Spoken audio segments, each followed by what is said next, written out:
Hey, good evening, everyone. Thank you for joining us on the Political Deep Dive. Glad to see my mic's working, all that good stuff. Thanks for joining us. We've got a great show tonight. Tonight we are talking Keystone Party and our gubernatorial candidate for the state of Pennsylvania. Let me bring on our guest, Joe Soloski. How you doing, Joe? Fantastic. Thank you for having me, David. It's a pleasure to be here. Yeah, thank you so much. And joining us as well, AJ Campbell from the state of Tennessee. How you doing, AJ? I'm doing very well. Happy to be here. Great, great. And the other panelist, Dan, the man, Fishman, who is trying to act frozen right now. I can see it. How could you tell? How could you tell I was acting? Damn it. You were moving. Oh, all right. I got a long way to go to become a government agent to be able to fool people all the time. That's right. Excellent. So, Joe, you are the Keystone candidate for governor of Pennsylvania. For people who are not aware of the Keystone Party, tell us about the Keystone Party and what kind of the philosophy and the belief system of the Keystone Party is. Well, we are brand new. We've only been around about 4 months, but we are locked in place. We've achieved ballot access for U.S. Senate, governor, lieutenant governor, and several state representative positions. It's a great feat for a brand new party. We're all about small government. We're all about lower spending. We're all about your personal rights being preserved. If we can continue to beat that drum and drill those points home, we're going to have stark raving success. We expect great things right now. This season, going into the election, less than 3 months away, and we intend to be taking the party national. Right after Election Day, right after November 8th. We have many states already interested, reaching out to us and showing interest in forming their own Keystone affiliates. This isn't just Pennsylvania. Yes, Pennsylvania is the Keystone state, but keep in mind, what we try to point out is the Keystone itself is the strongest stone in an arch. An arch has no structural integrity without that keystone. That's what we intend to be. We intend to be working for voting rights, ranked choice voting, ballot access so that you have more choices on the ballot. We are at a wonderful moment where people are discontent, and we're here to fill the void that people are looking for. Excellent. So, Joe, how did you get into politics? Well, it's something I was always interested in for a lot of years. I think a lot of people are. A lot of people have opinions. A lot of people are interested, but they never really do much of anything. Some people get involved as activists. That's absolutely wonderful. People can get involved with the party of their choice that they think they most identify with. Unfortunately, I think the two parties of the duopoly are more brainwashers than anything. And what I decided to do, 2018, I put my money where my mouth is. I decided to run for state representative. Phenomenal race. I pulled in about 3% of the vote in a district that had never had a libertarian candidate and had never really known me before. It was just a fantastic result and a lot of fun. Kicked around the idea, what do I do next? I already was active with my local county affiliate.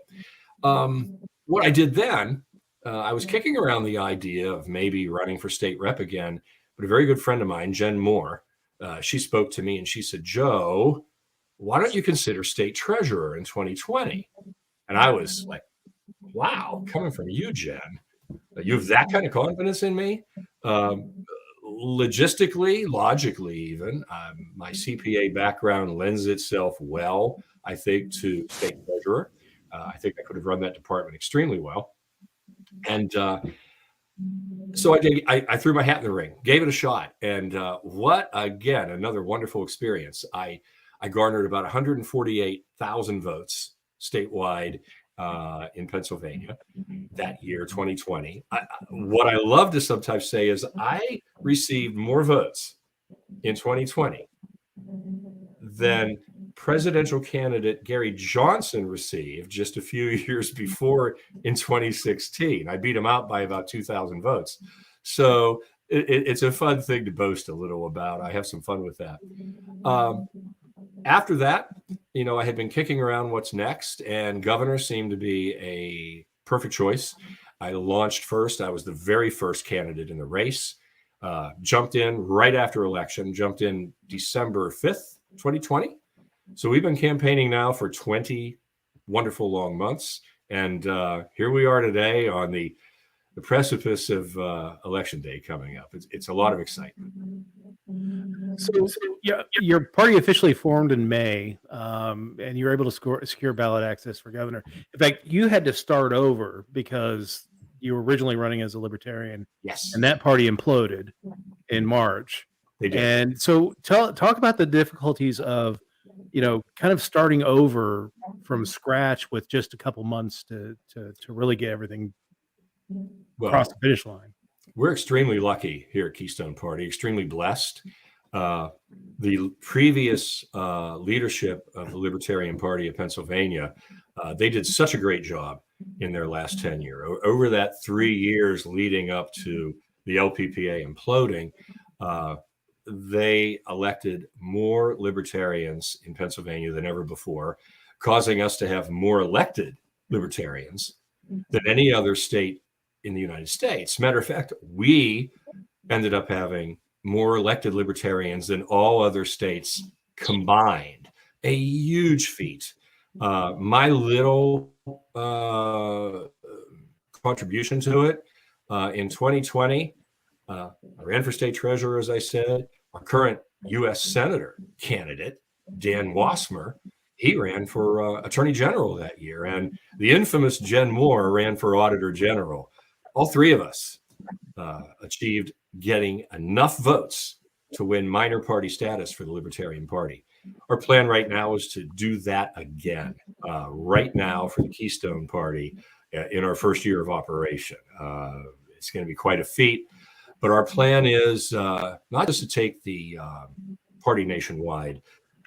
The bigger accomplishment is to speak to people, to connect to people. We desperately want to connect to independents who have felt disenfranchised, not finding a home in any political party.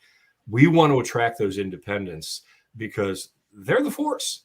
Less than 50% of this nation votes. If we can attract independents to the Keystone Party, we will accomplish more in 5 years than the Libertarian Party did in its first 50. He who shall not be named. So how many votes does it take to get minor party status in Pennsylvania? My win number just for minor party status is about 60,000 votes. Now, I had 148,000 2 years ago. Jen Moore had over 200,000 votes. Dan Wasmer had well over 125. And Dan's running again, as I said. I think we can easily hit that 60, probably eclipse it. My goals are much higher, and that they have not changed even since my departure from the Libertarian Party. They were a good fit for me when I joined them back in 2016. I was a Republican for 40 years. That's my background, and I was so disenchanted with that party. They seemed to disappoint me more every year after another, and I'd given them far too many chances. So I started looking at other party platforms. Libertarian Party at that time, not now, but at that time, fit me to a T. So it was easy to jump on board, connect with people. I made a lot of great friends. And those best friends, the workers, the real workers of the Libertarian Party of Pennsylvania, hiked. They saw what happened at our convention in March and what a disaster it was. And we've been able to see the continual eroding of that old party since then. It's great to have the workers, the real people who are doers and know what they're doing, all in Keystone. That's what got us ballot access. And we also were able to attract many people to help us get petition signatures to get on the ballot. We needed 5,000 just to get me on the ballot and Mr. Wasmer. We ended up turning in over 7,500, and we had no challenges. It was, like I say, a huge feat. And I had very little part in it. I wanted to help start the party, but several people said to me, Joe, you're a candidate. You are precluded from being involved in this. So I had to back off and wait, which was probably better. The smarter heads. Well, so it's interesting that then, though, your campaign is probably bringing in a lot of volunteers now, though, and swelling the party. More than before, which I'm loving. We're getting more attention than before. Now, mind you, I had been campaigning for 16 months and taking advantage of every event that I could attend, everything that I could write to, everything that I could do to garner attention. Yep. And all of a sudden, since Keystone has taken off, we're getting more attention now than we ever did before. Do you think that there was some baggage associated with the old party name? Not just heavens. what people thought it was, but the fact that it had lost so many elections. Absolutely. I mean, I think it wasn't just that. I think when they saw the new leadership taking over, primarily it was the Mises Caucus people that took it over. They saw the conflict. When I entered my race, my thought was, let's make as many connections as possible. I actually joined the Mises Caucus in February 2021 just to start to connect with that group of people. And I found that for the ensuing 3 to 4 months, engaging with them, participating in their chat rooms, talking about issues, I found clearly that they had no desire to patch fences, to connect with other people in the party. They just didn't want the old leadership and other people in the party that would not bow to them. They did not want them in the party anymore. Well, they got the wish. And for the rest of us, it's a huge blessing. I knew, I'll tell you what, I spoke with my campaign manager and I spoke with my running mate long before the convention. And we talked about, well, what's the possibility here? Are they going to put people, is the Mises Caucus going to put people up against me? And I'm thinking, probably not. And even if they do, I'm thinking I have half of the party and I probably have half of Mises. Everything's fine. My running mate, Nicole Schultz, and my campaign manager, Christine Womack, they were a little more cautious, a little more reluctant than I was. And they ended up being right. That caucus ended up putting people up against us and basically forcing us out of the process. And a lot can be said about that process and what they've done since. And I don't want to get into all of that. I'm not an attorney. I don't even play one on TV. But I think people clearly saw the conflict and the mess. I personally saw from my interactions, they had no desire to work with the rest of the party. They wanted it to be their own. They wanted to force everybody out. To their credit, they accomplished it. But now they've got to run with it. And it looks like it's already an instant deterioration. What happens in the ensuing couple of years is going to be interesting to watch. Yeah, I think so as well. So talk about your top priorities running for governor of Pennsylvania. Well, first thing I always love to point out is I'm dying to slash the budget. Pennsylvania budget has more than doubled in 20 years and I'm talking about the operating portion. I think I always talk about it at budget time. You go back to 2002, it was about $20 billion. Now we're hitting what? In excess of 42 billion, real close. That's an astronomical increase in just 20 years. I constantly point out to crowds, we don't have a spending problem. We don't have a revenue problem. Sorry, we don't have a revenue problem here in Pennsylvania. We've got a spending problem. These guys in Harrisburg cannot even consider cutting. They can't consider reining in spending and trying to consider holding the line and even cutting taxes. It's not ever on their plate. So my goal as governor, I intend to cut the Pennsylvania budget by at least 5% per year, every year that I'm in office. I've spoken to my budget guy. He's already told me he's seen a whole lot more that we can target. And that's great. I love that. But I truly think we can do at least 5% a year. I've decided I'm going to lead from the top. And that's me, my salary. Pennsylvania has the third highest paid governor in Pennsylvania. Only New York and California exceed us. Current Governor Wolf gets a salary of around $205,000 a year. Wow. Yeah, it's astronomical. I say he gets that salary. I've never said that he's earned it. Right. Now, first day in office, I know that I will be operating under a current budget. I get it. I will immediately have to start working on the upcoming budget, which has to go into effect July 1st, 2023. I will be cutting my pay by approximately 65% to lead by example. What that does is that takes us from having the third highest paid governor in the nation, and we will very quickly have the lowest paid governor in the nation. I intend to be just paid a little less than the governor of the state of Maine. And I think that's more than enough money for the job that the people of Pennsylvania will be electing me for. And it puts me in a great position. I've often used this analogy, this parallel. When Chrysler was about to go under in 1980, approximately, Lee Iacocca slashed his pay so that he could go in and negotiate with the United Auto Workers. And he needed to be able to look them in the eye and say, come on, guys, I started. Now it's your turn. It's the same principle. I need to go to our legislators and say, guys, start slashing, start cutting, start chopping.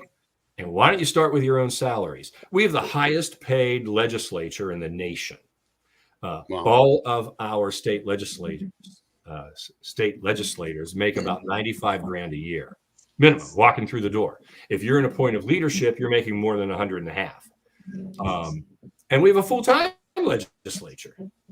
40 states have a part-time legislature. So my approach with the legislature is going to be cut your pay. Let's convert you to a part-time legislature. Then you need to cut your pay again. Let's institute ranked choice voting and term limits. Those are my big priorities. Now, I know they're not going to listen. They're going to hate it. But what I like to point out is the veto pen is a very, very powerful weapon. And when I think about the Republican and Democrat predecessors in that office, when they vetoed, it's been a very, very rare thing. And they don't typically veto budget bills. I will. I'll veto them if I don't get what I want, and I will shut down Pennsylvania government annually if that's what it takes. It doesn't bother me personally in the least. So there's my biggest priorities. There's a whole lot of other things I could talk about, but those are always top of my list. I love the veto thing. One of the things that I've heard other libertarian gubernatorial candidates say is that they will veto everything and make the Republicans and the Democrats work together, because if you can't get 2/3 majority, it shouldn't pass. And then I have an idea for a cost-saving measure for day one. Yeah. Tell them not to paint your name on any signs. Leave the old governor's sign up everywhere. You know, I've thought of the same thing. I've thought, I don't need my name up there. I don't need my 8x10 glossy framed in every DMV office and every other state office. And I'll take it a step further. I've had the extreme pleasure and luxury of traveling across Pennsylvania for this past 20 months, meeting people, attending events. And as I drive, I'll see things like this highway named after that politician, or this and that. And my thought is, why the heck are we naming this stuff after politicians? I would love to get into office and say, hey, PennDOT, I want all these signs torn down. Let's not save them. Let's just destroy them.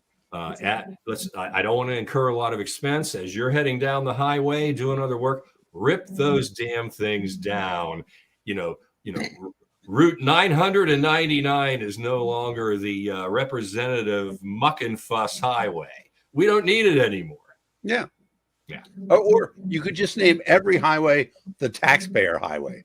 There you go. There you go. I absolutely love it. They pay for it. It ought to be named for them. So one of your constituents, potential constituents, Aaron Ryan-Smith, says, as a trucker, I'm extremely disappointed that Pennsylvania has the highest diesel tax and second highest gas tax in the nation, while having some of the worst roads in the country. I can vouch for that. I've gotten some back pain off of their roads. Any solutions for this? Oh, absolutely. It's all a matter of how we arrange the budgeting. You see, too many of our road funds go toward things that have nothing to do with roads. A lot of our transportation funds, for example, fund the state police. I'm sorry, we ought to be funding the state police purely out of the general fund. So let's make that change. And it's a huge amount of money. But if we can do that, now we have that much more money for roads. And if we can keep improving the roads, and more importantly, cut the darn fuel taxes. And it isn't just the fuel taxes. I'm talking about income taxes. I'm talking about the immoral inheritance tax. I want to overhaul completely, hopefully get rid of the property tax system and replace it, because it's the worst of the bunch. If we can focus on these things, we can make Pennsylvania a tax haven. And when I point that out to people, if we're a tax haven, businesses are locating here. Families are locating here with those businesses. We've got people building homes. We've got people living here, investing in our communities. If we can do that, we've just broadened our tax base. We can lower our taxes, especially because we're broadening our base. And this isn't rocket science. I mean, even I can figure it out. If we can do these things, we'll make Pennsylvania a much better place to live. We'll be able to compete with states like Florida, Tennessee, Texas. They don't have income taxes. And states that are serious about commerce, states that are serious about business, they don't have income taxes. And we need to get rid of ours. Tell us about your running mate, Nicole Schultz. Now, Pennsylvania, is that a split? Is it a split race that lieutenant governor and governor are separate races, or is it combined? It's always been combined, but this year it's supposed to be split for the first time. Now, I love that. And Nicole's a sharp cookie. She's a smart gal. She likes to think she's running this ticket, and too often she is. But that's cool. It's great. She is a fantastic running mate. She has strengths that I don't. We've both been in business.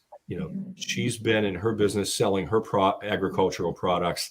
I've been in my own business providing accounting services as a CPA in the past. But she knows more about agriculture than I could hold in my hand. Issues like that, I got to rely on her. She speaks well. She certainly connects with the electorate well. I have been at events, and it's been a little humorous. I'm trying to speak with voters, and they'll look at my table and they'll see all the campaign literature. And it's like, where's Nicole? We want to meet Nicole. They're picking up Nicole signs. And I'm looking at my stack here and I'm like, I'm running for governor. And next thing you know, they've got their Nicole signs and they're walking away. I think she loves it, but she's also earned it. She's a hard worker. Phenomenal person. I hope you get to meet. It's interesting. You should have her on your show. You talk about agriculture, and people don't realize Pennsylvania really is still a big agricultural state. Oh, absolutely. Absolutely. Probably not as much, obviously, as it used to be. That's the way of the world. But we are very, very entrenched. Agriculture is huge here. You've got all sorts of crops. You've got dairy. Dairy's huge. I also want to see the whole hemp crop, the whole hemp industry explode here. If I'm not mistaken, I think it was fall of 2020. We finally had our first fields of hemp harvested here, I think in Lancaster County. Thank heavens. There's so many uses, commercial uses for hemp that will tremendously help our economy. But in the same way, help our farmers is a great cash crop. And where are you guys on legalization? I know New Jersey has recreational, and that's a hop, skip, and jump away. Is that putting pressure on Pennsylvania to consider recreational? I think right now you've got a lot of push toward definitely legalizing recreational, but we've got to do better than that, way better. And Keystone has really done a great job with a lot of issues saying, you know what, we're going to state our platform. Here's where we are, but we're leaving a lot of issues to the individual candidates to discuss where they stand. Because name the issue. We may vary, all four of us, on any given issue, yet we can still work together and find a lot of common ground. On drugs, myself personally, I think we desperately need to look at full decriminalization because the war on drugs has failed. It's been going on now for 50 years. Last I heard, we have spent in excess of $3 trillion on the drug war, in all facets of the drug war. How would you like to have that money back? I sure would. Right. And when people say, seriously, Soloski, full decriminalization? Yes. I don't think government should be involved. At least they should not be looking at this as a criminal perspective. They need to look at it like the country of Portugal has very successfully for these same 20 years. Yep. I think 2002, Portugal decriminalized not just marijuana, but all drugs, all of them. Now, let's face it, there's, I'm not an advocate for drug use, but I understand that I take that back. I enjoy a cocktail, and, a glass of bourbon is far more dangerous. It's legal, it's acceptable, but a glass of bourbon is far more dangerous than marijuana. And it's not addictive the same way. Yes, it can change your state. And just like a person who takes a drink has to be responsible and say, I'm not going to drive, I'm not going to do this, I'm not going to do that. Same with a person who's using marijuana. They can exercise the same choices.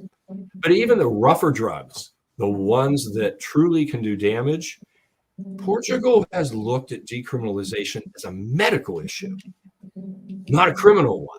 So instead of filling all their prisons with victimless crime people like the United States has, they spend a fraction of what we do on the drug war in medical intervention. And their addiction rates have gone down. Their HIV-related infections have gone down. But every statistic has gone down by 75% or more. This is significant. And this is a real-time 20-year study done by this country, done by Portugal. We all need to learn from that. And can we have the same results right here? Yes, we can. And we need to do it immediately. Yeah, and I was just looking up the statistics. I see Pennsylvania had roughly 6,000 deaths in 2020 from opiate overdoses. Mm-hmm. And one of the things that Portugal showed is as soon as you legalize cannabis, opiate deaths drop dramatically. Yep.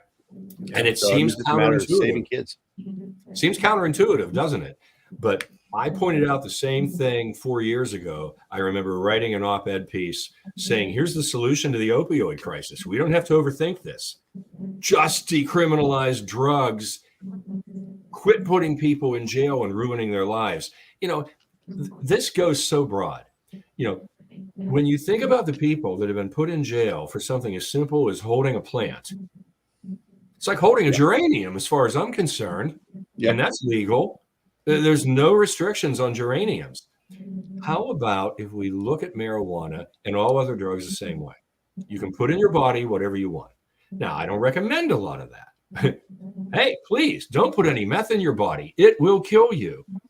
But if that's something you choose to do, it is not mine to say what you should or shouldn't do. I hope you get help, and help's available, but we can make it much better if we completely decriminalize. I'm sorry, please continue. I rambled a bit there. No, that was a really good point. And the thing I was going to stick on the end of it is that, it's not just the person who gets arrested, but then it's their family that suffers the consequences as well. Not only that, think about that person that gets arrested. Now they come out, what are they? An ex-con. Oh my heavens. So now you have trouble getting employment. Now you have trouble getting housing. Now you have trouble getting credit. Your life can be ruined over one, I'm going to say, ridiculous event caused by government prohibition. And seriously, has government prohibition ever worked? Even once? No. Show me one.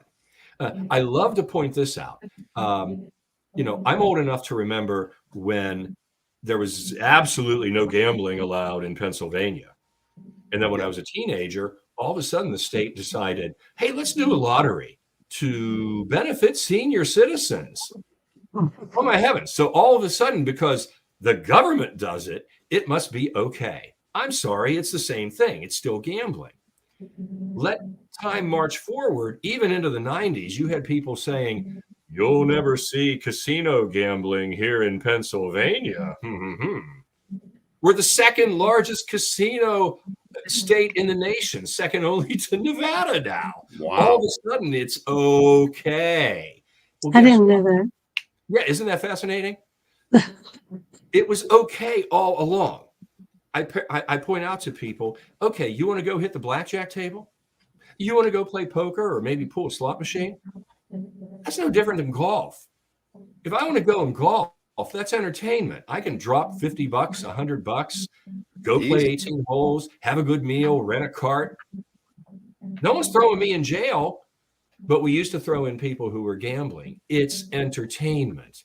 Okay, is there an addiction element there? For some people. And just like ending the drug war and looking at it as a medical element, we can do the same with gambling. And we already are. It, again, help's available, but we need to keep putting a bigger spotlight on that. All of these government prohibitions fail, and all they do is create a black market for the very product or service that they want to curtail. And the one that comes up right away, one of my opponents, the Republican, Doug Mastriano, running for governor, he wants a complete, no holds barred, no questions asked, ban on abortions here in Pennsylvania. What a disaster that would be. Now, I'm a pro-life guy. I think most of us are. But I guarantee you, and that bill will never get his desk if this state's crazy enough to elect him. I don't think he stands a chance, but let's entertain for the moment that hell freezes over and he can get elected. That bill is still never going to hit his desk. And even if it would, and he signs it, I guarantee you this, it will not prevent one single abortion. Not one. Right. People will go across state lines. People will get them illegally. The best thing we can do in this state is, and again, I'm a pro-life guy, but I'm reasonable. I know that abortion is never going to go away completely. If we really want to minimize it, let's expand pregnancy support services and let's minimize all the red tape in the adoption process. There are so many people dying to adopt children throughout this country, and definitely here in Pennsylvania. If we could streamline that process, it's going to make women who are facing a troubled moment in their lives with a pregnancy think, I've got an option. There's help here for me. I can get pregnancy support services, or I can have this child and make sure I get it to a great family. But under an abortion ban, they're just running for the state border. You know, it's Can I ask fascinating. you a question? Go Yes. ahead, AJ. Concerning this bill on abortion, the Republicans here in Tennessee have covered C-sections. They now have certain guidelines you have to meet in order to get a C-section, to save the mother and the baby. They've also gone after hormones and birth control and different types of abortions where you've had a miscarriage and you need to have a DNC. They're going after those as well. Are your Republicans doing the same? Right now, again, the candidate wants a full ban. Now, he has supporters.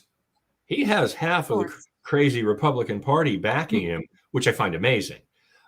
Right now, I don't know if they're going after all of those individual points, but your comment on the DNC, or did I say that right? The DNC procedure? You did. Yes. You did. So, any woman who has a miscarriage, their doctor, their obstetrician is going to recommend a DNC, and it's the best thing they can do. They've already had a miscarriage. Let's preserve that woman's health. What's the alternative? What? Let them bleed out? No, that's cruel. The uterus is usually the most common. Yes. which leads to an infection, which usually requires IV antibiotics. If we're going into like, I don't want my tax dollars to go to this, the miscarriage, the abortion, any of that would have been cheaper than what's going to be required for post care It's an if excellent these women are not taken care of. There's a great Fourth Amendment point too, in that if abortion were to become illegal, anybody, we're talking about a miscarriage. Anybody who knows a family that has experienced a miscarriage, it is the death of the child they thought they were going to have. It is an incredibly traumatic and sad moment, and it is not made any better by the police knocking on your door and saying, you know what, we know that you were pregnant and now you're not, and so we need to inspect you to see whether or not you had an abortion.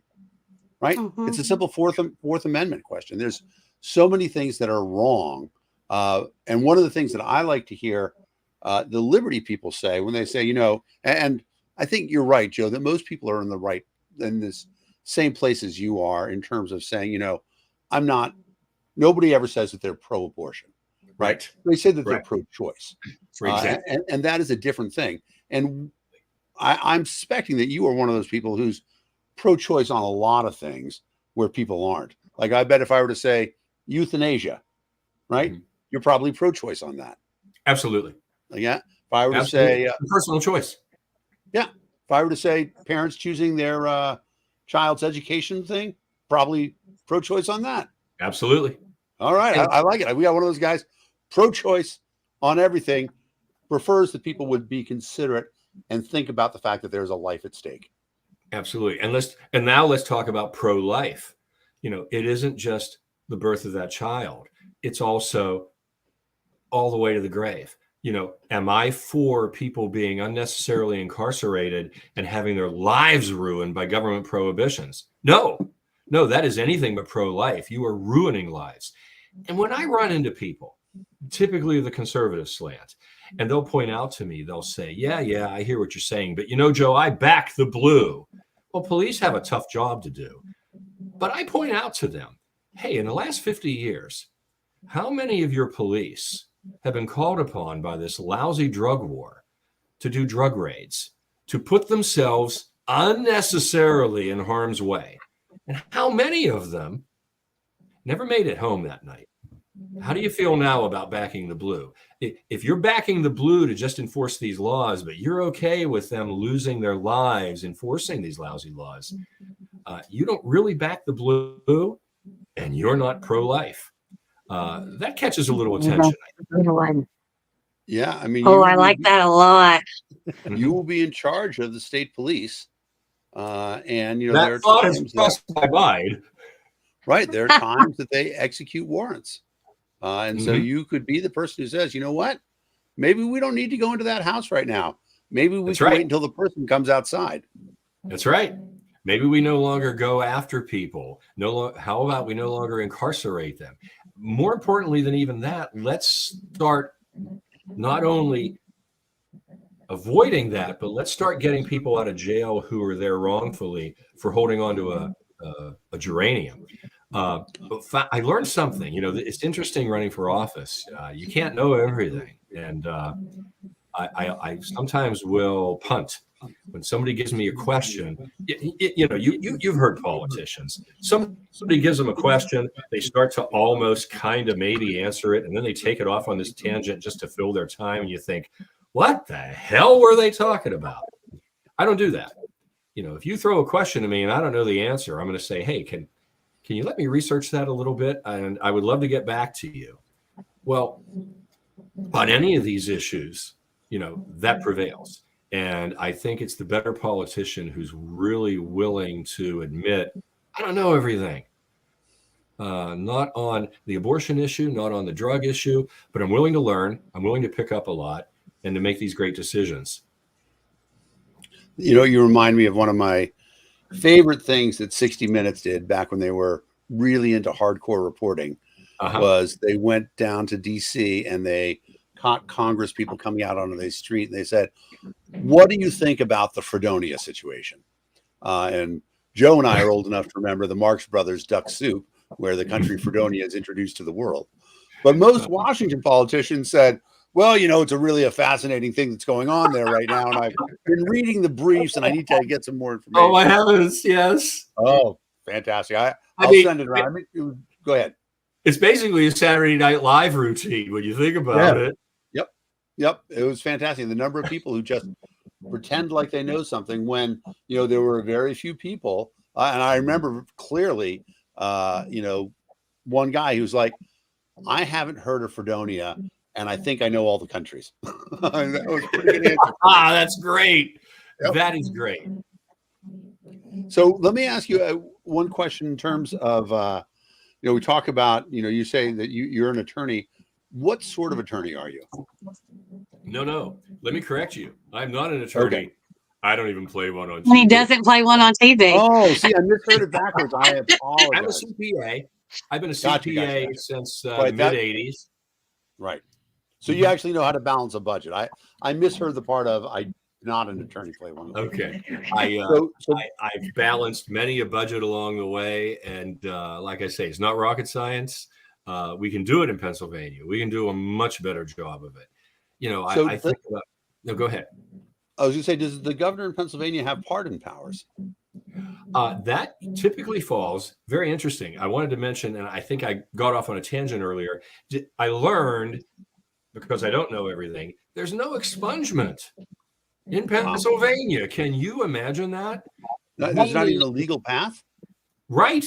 We need that's crazy. We need to put a law in the books that allows for expungement of a person's record when they've been wrongfully convicted, or by governor's choice if the governor feels, hey, you shouldn't have been arrested for holding on to that geranium. But as for pardons, Pennsylvania Pardon Board, that's an important and very powerful position. And, well, you just hit it. That's the venue of my running mate, Nicole Schultz. And I can't think of anybody better to oversee the entire process of pardons than her. That's fascinating. Well, it sounds to me like Keystone Party got a great candidate running, Joe. I'm excited to hear about it.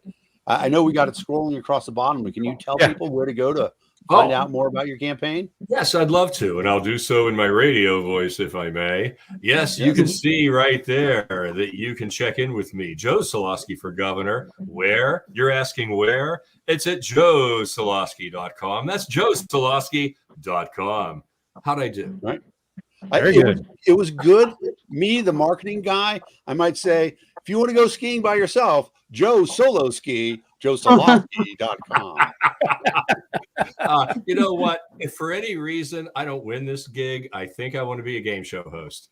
All There right, you go. To do it. That would be awesome. I would enjoy it. All right. Any final words or anything that you want to cover before we? Well, when is it? So are the primaries over in Pennsylvania? oh yeah, primaries were over in May. That's all done. We've got and they're only for the Republicans and Democrats, at least in this state. We're not Alaska. Yep. Yeah, we're kind of backward. It's taxpayer funded. It's only for the two parties of the duopoly, and that's how they like it. On the bright So side, how many candidates are on the ballot in the gubernatorial race? we've got four. We've got right now the Republican and the Democrat, whose names will not be mentioned because they're not important. Yep. You've got me, yes, Joe Soloski, your Keystone candidate for governor of Pennsylvania. You also have Christine DiGiulio, who's the Green candidate for governor. And we have been in touch. We have talked. We constantly seem to communicate, even though we haven't actually met face-to-face yet. But I anticipate that'll be happening within the next month at a candidate forum that we'll both be attending. Well, and that's what I was going to lead to. I assume that the Republicans and Democrats are freezing both you and she out of the debates. They're doing their best, as they always do. They never want us. And when you get a nonpartisan organization like the Chamber of Commerce or the League of Women Voters who want to include third parties, you know how it is. The Republicans and Democrats go, no, we can't show up there. They go running for the hills, and you end up having a third party debate. I think it's a shame. You'll hear the Republicans and Democrats constantly saying, We need more voter integrity. We need more election integrity, and blah, blah, blah, blah, blah. They're the worst offenders.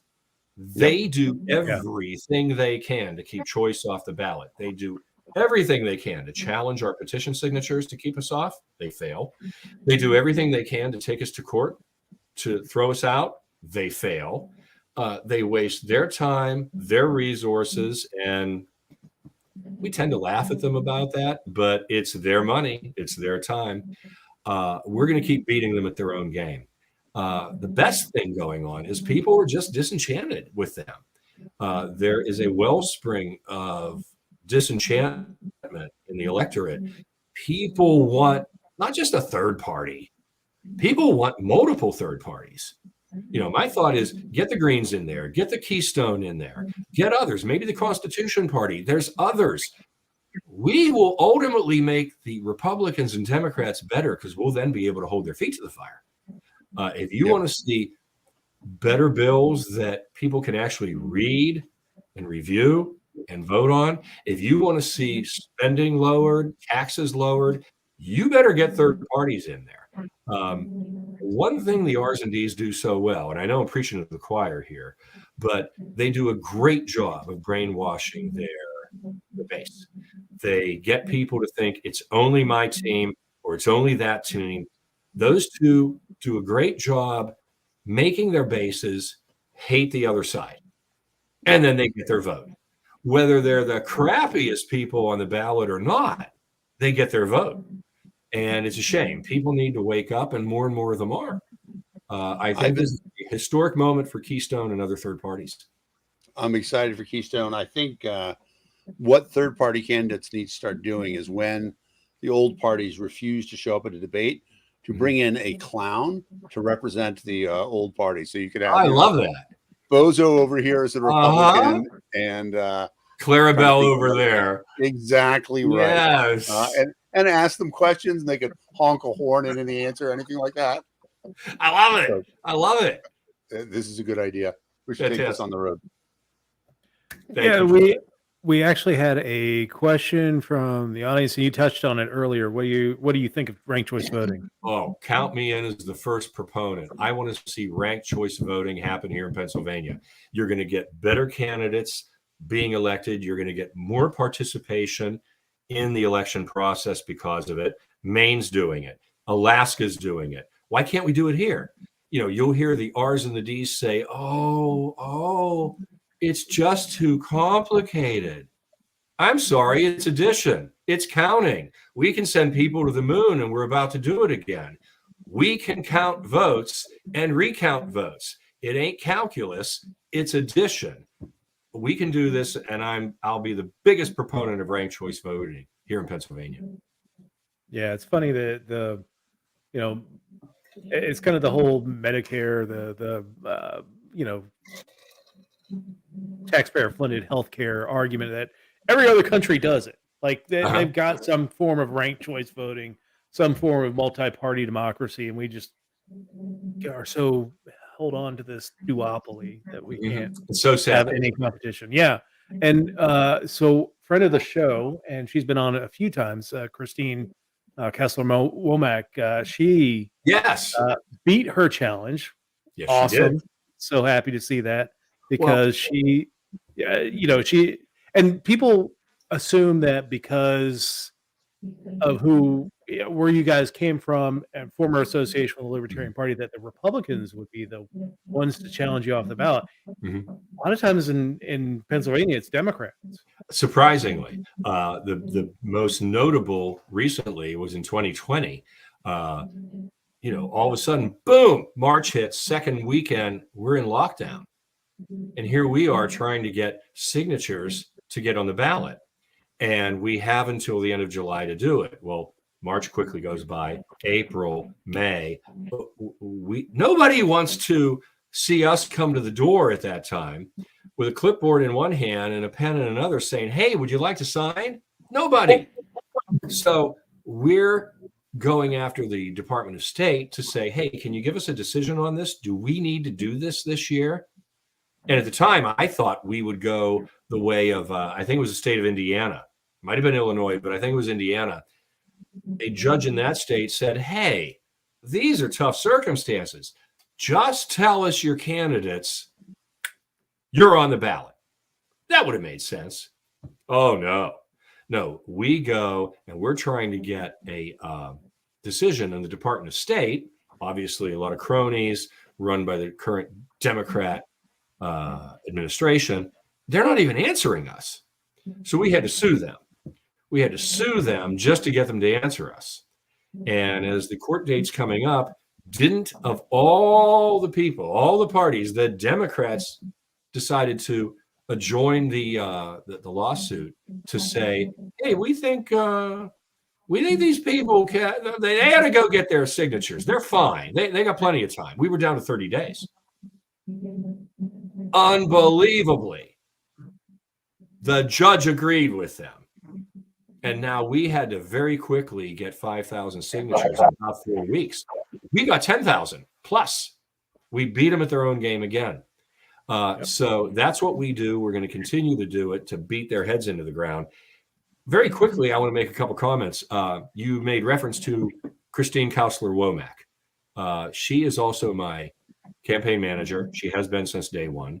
She is running for state representative. And this woman is an absolute Liberty rock star. She put herself out there as Keystone was starting. And once we formed, this woman got out there and got well over 1,000 petition signatures by herself. That's an amazing feat. I'll parallel it this way. In 2018, I got 500 on my own, and I know how hard it was to get 500. She eclipsed 1,000.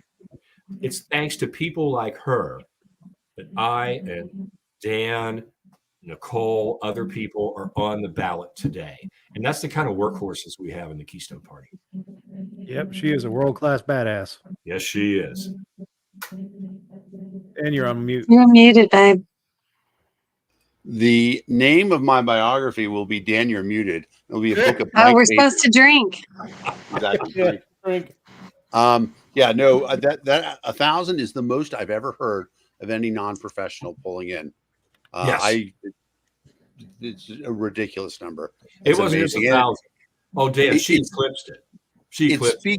It speaks so well to this new party. I mean, it's just, I am excited for the energy that you guys have. I'm excited to see what's going to happen in this election. I'm excited for you guys to share this across the country, to share this model, because it feels like you guys did it, but you made a blueprint too on how to be successful. Well, we've got the right people. We've got the people with the know-how and the drive. I just saw Steve Sheets, my good friend Steve, posted a comment that said over 1,500. Christine got over 1,500. So, Steve, thank you. I stand corrected. That's crazy. And Joe, what area of Pennsylvania are you from? I'm originally from the Pittsburgh area, just north of Pittsburgh, the wonderful little town of Katanning, which is the county seat of Armstrong County. I still have a lot of affection and sentimentality for Armstrong County. I currently live just outside of State College in Center County. Gotcha. Mm-hmm. Cool. So you probably know our friend of the show, Sam Robb. Oh, most definitely. Sam is a great man. Just had to throw his name in there. Well, a great presidential candidate, if I may say that out loud. I agree. Yes. We haven't forgotten about you, Sam. We know what you are. All right. Let's move to the news quiz for the week. India. It's the Indian flag. That was the Indian flag. Yes, it was. That is the new Artemis rocket, whatever they're using. There's another comment. Yep, Kevin gone. He's great. Oh, absolutely. I got a comment. He was the glue. He was the absolute glue of the petition drive. He was on us. He was pushing. I think he got over 1,000 also himself. Sorry, Kevin, didn't mean to forget you there. Without Kevin, seriously, none of this would have happened. Kevin is my favorite executive director of any libertarian organization. I can't say enough good things about the man. Yeah, it was amazing to me that the people that they pushed out of the LP in March and it's only to your benefit. And I'm glad that the Keystone Party has fully benefited from The best thing we can say is that the quality of the people has been demonstrated because they didn't give up, right? They just kept working. They kept working for a world set free. Absolutely. And so it's awesome. And on signatures and petition drive, if I may make another comment, we had enough people believing in us, donating to us. Think of that. Brand new party. We were getting significant donations. We were able to hire paid petitioners to help put us over the top. And I'd like to name somebody else in particular. There were several that did amazing work, just absolutely amazing work. Sasha Cohen was one, but a particular gentleman, Daryl Bonner. We hired Daryl. His reputation preceded him. Daryl and his team were able to pick up well over 2,000 signatures for us. And I'd like to say to people, I know Daryl just recently went through a tough medical procedure. And I hope that everybody out there listening to my voice can say a prayer for Daryl, not only a prayer for thanks for him, but also a prayer for his continued health and recovery. Yeah, I would second that. And having also hired Daryl to gather signatures, I would say that, you get more than what you pay for when you hire Daryl Bonner. Not only do you get somebody out there, you get an expert. Yes. Class act. I look forward to meeting him one of these days. I've heard a lot about him. Like I said, his reputation precedes him. All right, let's get some quizzing going. Let's quiz. You guys Let's ready? have some fun. Yep. All right, let's do this. Question number 1. NASA is scheduled to launch a historic mission this month. You ruined this one. Go beyond the moon and return to Earth. What is the mission called? Artemis 1. Artemis 1, Apollo Artemis 18, 1. Goliath 1, or Webb 18. Right. It is Artemis 1. All right. What is Artemis the goddess of? I do not know. I believe My son would know. Does it count? If he knows, we'll count it. I believe that Artemis is the goddess of the hunt. Well, she's Do you want me to go ask him if he's awake? the partner of Gemini, right? That's why they used Gemini, and then they went to Artemis. I don't know. If he's awake and you can text him without waking him up, let's find out. He doesn't have a phone. How I would have to run across the house. Google says I'm right. Oh, there you go. Well, as long as Google says you're right. Yep. So I'm going to ask him in the morning and let you know. I will text you just to test my kid. All right. All right. All right. Question number 2. Which major holiday did India celebrate this week? Republic Day, Independence Day, Holi Festival, or Diwali? So I don't know. I'm going to guess. My guess is Diwali, just because I know that it is a big holiday. And being in software, I had the privilege to work with a lot of Indians, and I remember Diwali being celebrated. However, I know that they do have an Independence Day. Yeah. I don't know what it is. AJ? Diwali is a much more... Waving flags, that makes me think independence. Yeah, it's a much more colorful day, like colorful holiday. It's like a festival Right. of lights or Well, something. and you're right. Diwali is it's a religious holiday. So you want to say? I wanted to Independence Day? say Independence Day. yeah, it's either Independence or Republic Day, but I mean, All right. oh hey, we got it. Yeah. Brain Trust gets it. 75th Independence Day celebrated on August 15th. Wow. So gaining independence, India has been built into one of the world's fastest growing economies, and according to the United Nations, its population will soon surpass China's as the world's largest. Yeah. Wow, I did not know that. China, yeah. Good for them. Wow. Probably not good for them, but I don't know. Everybody else's birth rates are down, so Well, I don't know. Somebody's got to have babies. China's population explosion happened. China's economic explosion happened after they curtailed their population explosion. Yeah. All right, number 3, the GOP's most outspoken critic Former President Donald Trump was booted from her House seat this week. What was her name? Liz Yeah, Cheney. we know this. Yep, Liz Liz Cheney. Cheney. All right. I wish. All right. I mean, all the other three choices would have been much more acceptable to boot, but Oh my Yeah. gosh, Marjorie Taylor Greene's killing me. We should have a good trivia question about Liz Cheney. I don't think of one though. yep. So lost her What primary kind of race on gun? Tuesday. What kind of gun did Liz Cheney's father use to shoot somebody in the face? It was a shotgun, wasn't it? It was a shotgun. It was duck hunting. Yep. Yeah, it was With a duck gun. hunting, though, so it spreads a certain way, right? Didn't kill him. Yeah, it just. Well, he pockmarked his apologized face. to Dick Cheney and was like, "I'm so sorry that I've caused you this much trouble." It was like, Sorry, my my face face you in got the in the face. way. I'm sorry, my face got in the way. Can you forgive me? All right. Which airline? Question number 4. Which airline is slashing 31,000 flights during November?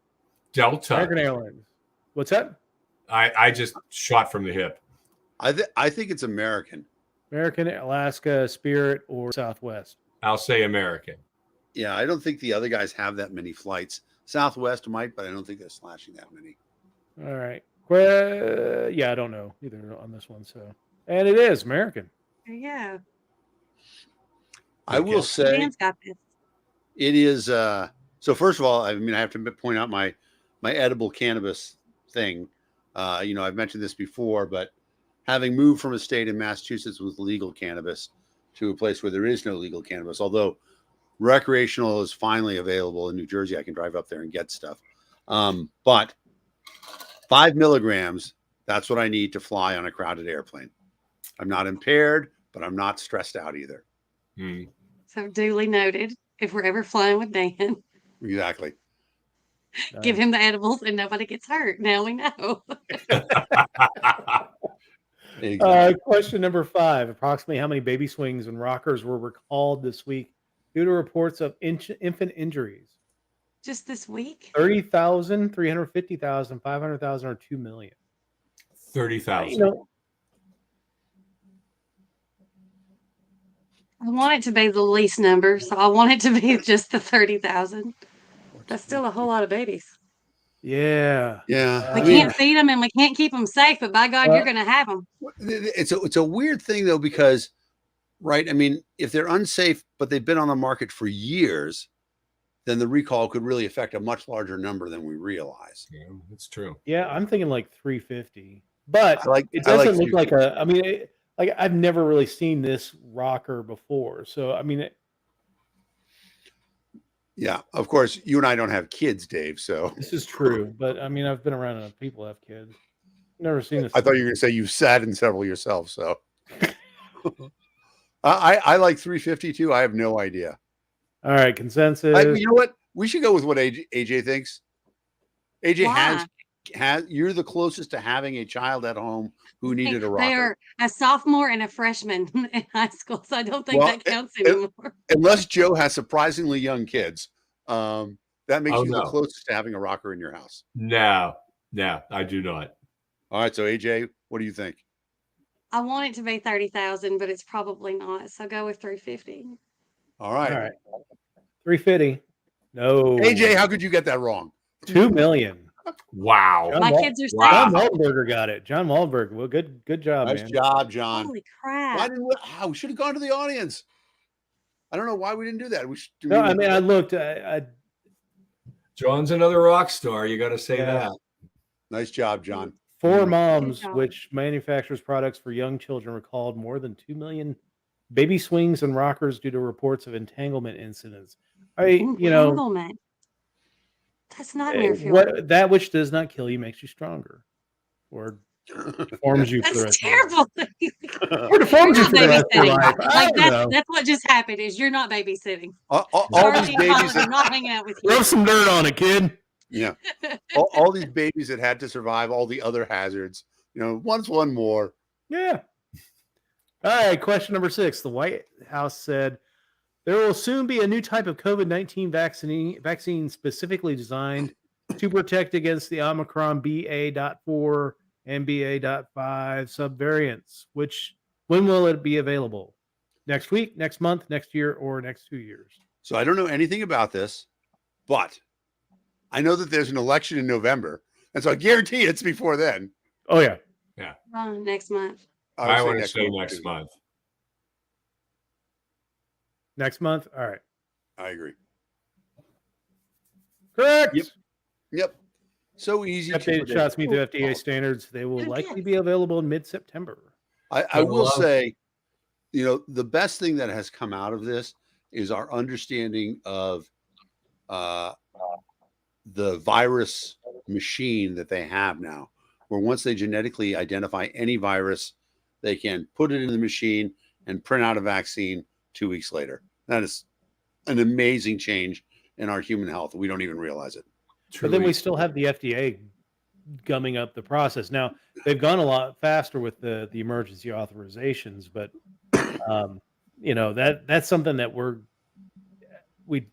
I know as liberty-minded folks, we're not fans of the FDA, but as long as they exist, we need to speed up the process that FDA does to get products from, and not just the big corporate products, but the where the science leads us. A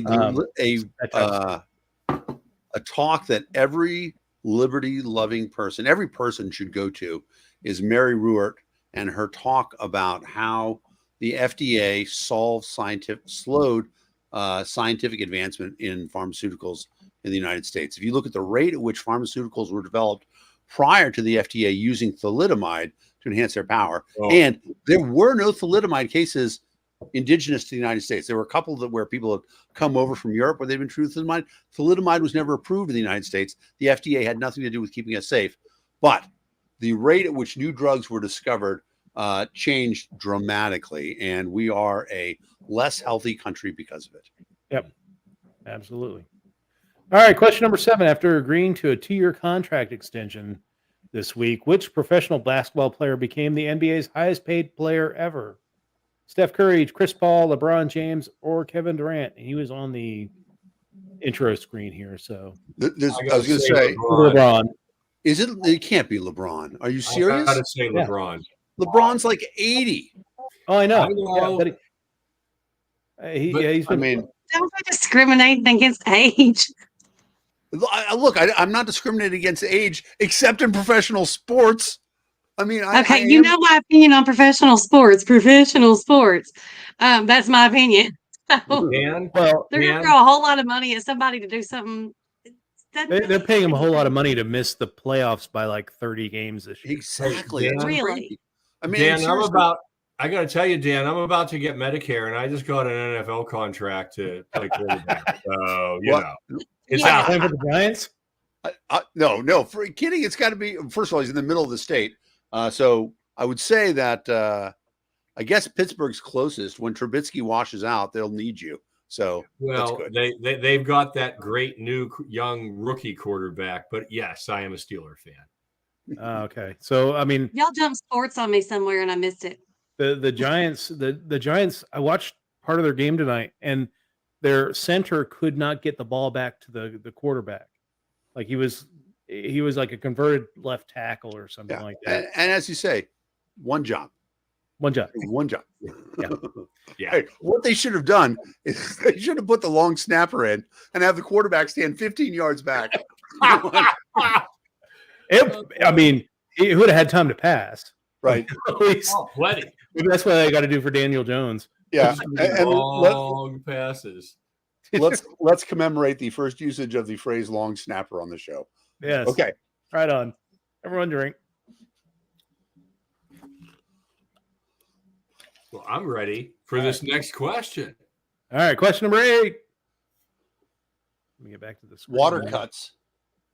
All right. The federal government is implementing a new mandatory water cuts for which region of the U.S.? Southwest, Southeast, Northwest, or Northeast? It's got to be Southwest. Got to be Southwest. Got to be Southwest. Yep.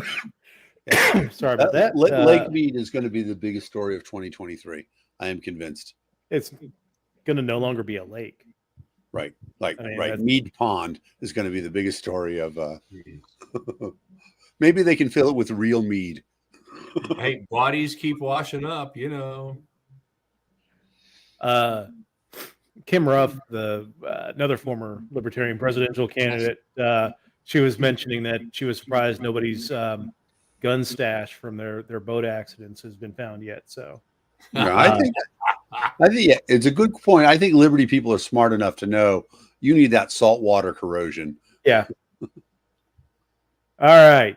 Number 9, in response to Russia's dwindling population, President Vladimir Putin said this week that he would reward women in the country with a large sum of money if they give birth to how many children? So I have to preface this by saying, you would probably guess, я говорю немного русский язык, я изучал 1 год в Техасском университете. And Russia used to have a program called Heroin, Mother Heroin, and it was only for Western Russians, what you would call, European Russians. And if they had more than 10 children, that was when they would get the Heroin award. So that was 10, but I can't imagine that's still the number. Did anybody hear anything? I have not heard anything. I mean, right. it used to be 10 for a Heroin. All All right, right, we're John. gonna go. 10. Let's go with John. All right. What are our Oh, choices? this creeps me out so bad. Yes. Wow. 10. Yep. 10 Yeah. it See, is. Mother Heroin, 16. Heroin. Yeah. So 16,500. Man, I'm Yeah. ready to play trivia And for money now. Once their Like you 10th should. child, once their 10th child turns 1 year old. So Oh, Right. See, because if no you have smothering the children after birth. exactly. it's just a lot of pregnancies. Like your entire life would just be pregnancies. I can't imagine I just how like that. fucking miserable. Pardon me. No pun can intended. Yeah. We don't mind a little Definite French, pun AJ. It's intended. okay. Right. It's like watching that show, the Duggar I mean- family. Like I Oh just gosh, can't- they're a whole other level of. Oh I my mean, God. the thing is- she would get $32,000 after all the kids she's had. You start at 15, you're done by 25. Hey, can you imagine Mr. Duggar? I mean, that guy can't possibly even be able to pull out of his own driveway. Just saying. Wow. That's good, Drew. All right. Number 10, final question. A processed cheese product is seeing a boost in popularity right now. Which product is it? Easy Cheese, Velveeta, Kraft Singles, or Tostitos Nacho Cheese? Ooh. I'm going to guess Easy Cheese if that's cheese in a can. I'm going to That's say just a Velveeta. guess. Yeah, I'm I mean, a Velveeta guy. right. See, that's my Velveeta? thing about it. It's like, did Velveeta ever go away from being popular? Oh, no. It's going to be You're- here what? forever. So you make a good It's, point. it's like that Spam, isn't it, Dan? It is. It is. Well, I yeah. mean, Velveeta. I mean, it's an amazing melting cheese. I make a great queso with Velveeta. Mm-hmm. But so it's interesting that John pointed out there a critical thing that it says cheese and this says processed cheese product. So I think we can get rid of. I believe that Easy Cheese is real cheese. I'm not sure. I mean, it comes out of a can. How real can it be? AJ, Yeah. what do you think? Oh, well, I don't eat cheese anymore, but I would say, what are we having trouble finding on the shelves right now? Because the kids and I have been paying attention. I bet it is the Easy Cheese because that's cheap. It's super cheap, and everybody's broke. Velveeta is pretty cheap too compared to like Kraft Singles. Yeah, but Easy But- Cheese, you can convince your kids to eat it. It's fun. You look, you can put it on a cracker. It's It's good. Good. I will go either way. So Easy really? Cheese was All appeals. right, what is, How about let's look at the pixelated picture. Do we see Uh, anything? I mean, there's yellow, which is the Velveeta box is yellow. Yeah. I'm seeing big chunks of Velveeta. Yeah. Yeah. Dave, you're our fearless leader. All right. You pick it out. Velveeta. Oh, we Yeah, got it. nice job, Yeah. Nice job. And we got an A. We got 9 out of 10 this week. 9 out of 10. That's we got pretty good. we got an A minus, but we got an A. cheese nonetheless. scented nail polish. Wait. Hold up. Read the caption on that. Velveeta, the processed cheese that food snobs love to hate, is making a big comeback with some splashy marketing moves The company has even introduced cheese-scented nail polish. Who wants their fingers to smell like that cheese all the time? Compared to the Wow. other things Insane. that some people's fingers smell like. I'm just saying. This is true. And That's pricey all I can Velveeta, think is Superstar. Right, exactly. Velveeta martinis. Oh. I love that. I mean, I love- I eat poor. I mean, I have no shame in that game. I mean, I like Velveeta, especially for cooking. Like, there's some things that it makes that are just easier to do. But I also like real cheese for real things. Like, yeah, if I'm having a martini, I don't want cheese in my martini. Like, Well, you certainly know, not. I did have what did I eat tonight? And I put cheese in it. Oh, popcorn. no, there you That go. makes sense. Yeah. But- And I don't want to go to bed and smell cheese for my wife, like Yeah. I mean, with the fingernails. yeah. But for melting, By the I way, mean, do not buy Velveeta- me that nail polish. Do not. All right, I am buying you the nail polish. I'm Yeah, bringing this it is next happening. time. Velveeta nail polish. Oh We're gonna my set up God. I'm a kind of glad VO COVID box. took my sense of smell. All right. So in the news this week, let's see. The Ukraine war is taking a turn where it looks like Ukraine is starting to learn the idea that to get this war to come to a quicker end, that they need to take it to the Russians. There was a story that came out of Moscow that the daughter of Putin's inner circle guy who really pushed for the war in Ukraine was killed with a car bomb that they believe was meant for this gentleman, Dugin, Alexander Dugin, who was they call him Putin's brain and was really kind of they call it the spiritual leader behind the push to go back into Ukraine. We're also seeing attacks within, Russian bases, sabotage. We saw a lot of attacks last week, and Ukraine is starting to benefit from the copious amounts of weapons that the United States and our allies have been giving them. Mhm. How long do you think that this war is going to last? Oh my. I don't know. We'd like to see it end now, but personally, I could see this thing going on easily another 2 years. There's an interesting thing. Again, Joe and I are the only ones. Oh, Dave, no, you're not old enough, Dave. Maybe you are. But one of the interesting issues about Vietnam was that it couldn't end while Ho Chi Minh was still alive. He was just unwilling to accept any terms at all. And so it was after Ho died that the Vietnamese were finally willing to negotiate for peace. I have a feeling that while Putin is in power, he will not accept any terms because it's too humiliating for him. And so either he's going to have to be deposed or, or Dave, you're going to have to go over there and kick his ass. Well, speaking of that, and I'm not going to say where exactly he's at, but a former guest of our show, Travis Rednick, is in the region. He's going to be providing some medical support, and my prayers and hopes for a safe return. Stay for safe, Travis. Make it Yeah. home. Yeah, he's putting his beliefs out there and wants to fight for.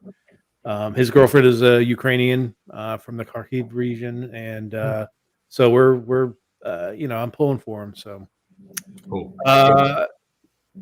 another piece of news out of the Ukraine conflict is that Russia is now going to allow inspectors into the Zaporizhia nuclear power plant. Mm-hmm. I almost think of this where they're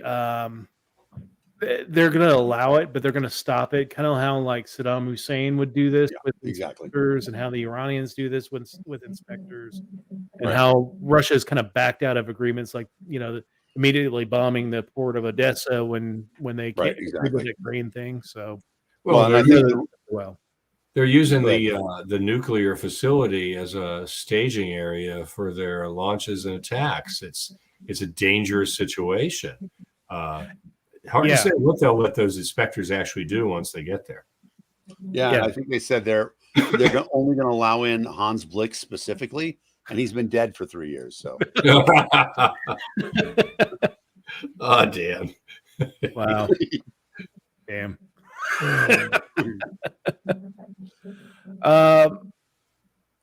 11th Circuit Court of Appeals this today, actually. We can actually put a kind of a breaking news banner. The news is broken. That they issued order requiring saying that Lindsey Graham right now is no longer required to testify before the Georgia grand jury investigating his interference in the counting of Georgia votes. And so they sent it back. Their reasoning was that it is allowed because he is the head of the Judiciary Committee, that he's allowed to something about speech and free speech and debate of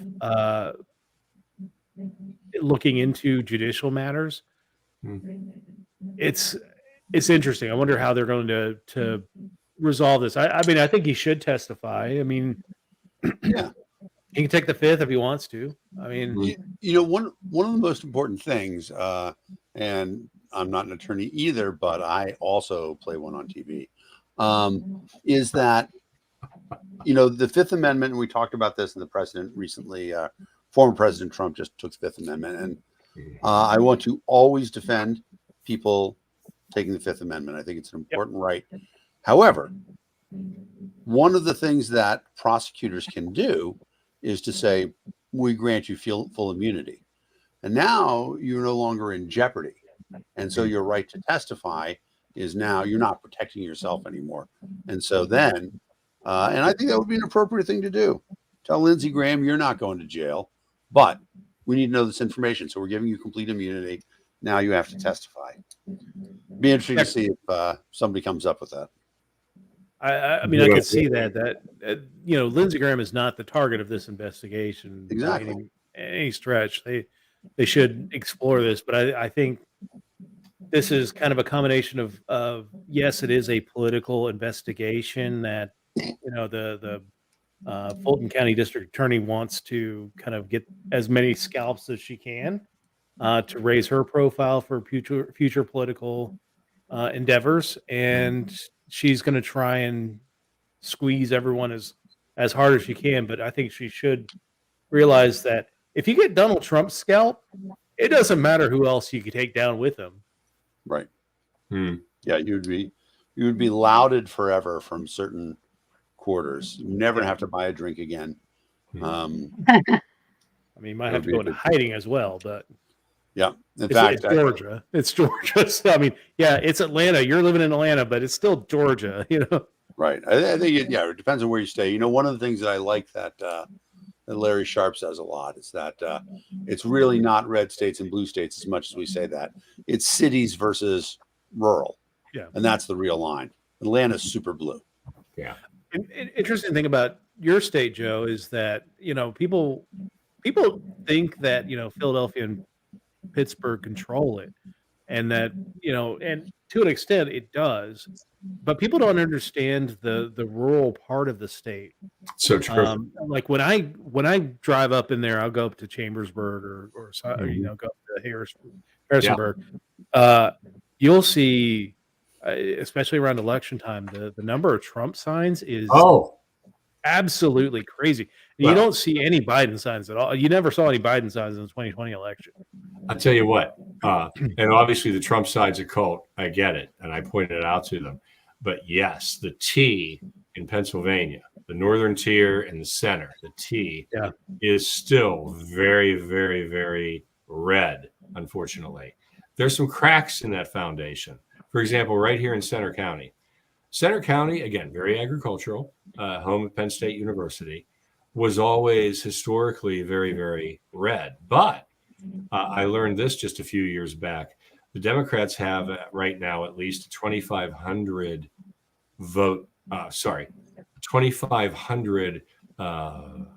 buffer in registered voters in this county. Oh, wow. Because there's certain pockets, primarily around the university, that are very, very Democrat. So it's changing. There's cracks in that foundation. but for the most part, that red T is still in place. We're hoping to appeal to all the independents throughout in order to change that. Yeah, I was pretty surprised. I was at the last Pennsylvania convention as well. I drove Joe up from the airport, and I couldn't believe it. I mean, this was a year after the election, and still a lot of Trump signs up there. Oh yeah, they're everywhere. They're everywhere now. Yeah, We have that in Tennessee. It's everywhere. Yeah, I mean Tennessee, I get. I mean, you guys are a pretty red state. Pennsylvania, right? You guys you're a Democratic legislature, right? But a Republican governor right now. It's a split right now. There's the Senate, there's the House of Representatives. It's a split, Democrat, Republican. Democrat Governor Wolf, unfortunately, thank heavens he's termed out. And it looks, it's going to be interesting to see how things come out. But yeah, we don't have it completely one-sided right now. Interesting. And people tend to switch parties, right? Rick Santorum used to be a Democrat and then switched to a Republican in Pennsylvania. I don't know when he was a Democrat. He may have been, but I know for as long as I can remember his name, he's been a Republican and a very, very conservative Republican at that. Yeah. Let's see, a couple more stories for the week. Artemis. We had the story about Artemis in the quiz. So we are on the long journey to go back to the moon. This time to establish a permanent base there. But that's a very long-term goal, probably not until the 2030s before we see that realized. But this first trip is to circumnavigate the moon, to survey this area that they've kind of blocked off for potential landing sites for future manned missions. This one is there are no astronauts on this mission. It's just going to circumnavigate the moon. It's going to go further out than most anything. I think still the James Webb Space Telescope will be a little bit further than the moon, further out than what this is going to do. But I'm excited. This year has been such a rebirth of space exploration. The Webb telescope, the Artemis, even as we hear news that Russia is going to stop cooperating with the International Space Station after this year. I think everyone's excitement when it comes to space is getting much higher than it's been in years. Yes. Well, and you've also got, the Mars rover and Mars orbiters. As for the space station, its orbit is evidently deteriorating. It'll be interesting to see if they try to connect to it and bring it to a higher, safer geocentric orbit, maybe, but I don't think it's geocentric now at all. And on top of that, it could very well be that they're looking at it saying, hey, it's been 20 plus years. This thing's reached its useful life. Let's burn it up. They may do that. Thanks for everybody correcting me. It was Arlen Specter, not. Yeah. No, Santorum always had that look. There you go. Because he needed to. Loving all the comments. Yeah, Arlen Specter, never the greatest senator, that's for sure. Yeah. Right.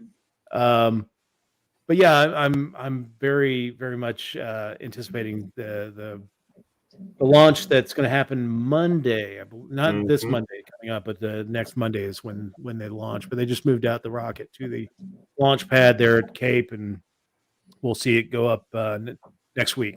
It's going to be fascinating to watch. That's the largest rocket ever built, the largest that will ever launch. The Soviet N1 was just smaller than the Saturn V. I'll just throw this out there. I'm still a Saturn V guy just because it was my era. And when I compare Saturn V to Artemis, Saturn V just is so much more elegant in its appearance. And you consider it's the era they built it in. That it's such an unbelievable piece of technology. Yeah, absolutely. Unbelievable feat. And they did it and they made it look easy, but it was anything but. I hope Artemis is successful, but it's amazing. I love that era. I remember the excitement. I absolutely loved it. This is now happening. my excitement is not quite the same. We'll see how it goes. I mean, I think that the part, at least for me, part of the issue is that we've been waiting so long for things that seem like they should have come, considering where we were in the 70s. And for those of us who grew up on, the science fiction of that era, why aren't we mining the asteroids at this point, right? Where's the space elevator that we know we could build and would be working, would make so much more sense? But instead, we're mired. And you know why? Government. Yes, you're nailing it, Dan. I've often wondered, 50 years, right now, what are we doing? Think about this. We're about to send up this first launch. We're going to send an uncrewed mission around the moon, and then they're going to do it probably again. And then they're ultimately going to land someone on the moon. And I'm thinking to myself, didn't we already do this? Why are we reinventing the wheel all over again? And yet they are, because they lost their game. They have to. And it would be amazing if we would have just kept it going. But government, there's just no visionaries there, unfortunately. And when you see what Elon Musk is doing, there's great hope for the private sector finally expanding this into something it ought to be. But back to your point on the International Space Station, that should have gone out a few years ago. And there's a great history of, us building these great space stations and satellites and things and sending them out into space and then far exceeding their life cycle. Yesterday was the 45th anniversary of the Voyager 2 launch, which actually launched before Voyager 1. Yes. That has been going for 45 years. It's an interstellar space. And we know how that ends. Well, yeah, we know how it ends. Right? It comes back with the Star Trek mission. And V'ger. Exactly right. That's but right. At least, we get the bald-headed women that go with it, right? Right, exactly. I just watched that today. Commander Deckard. I'm sorry.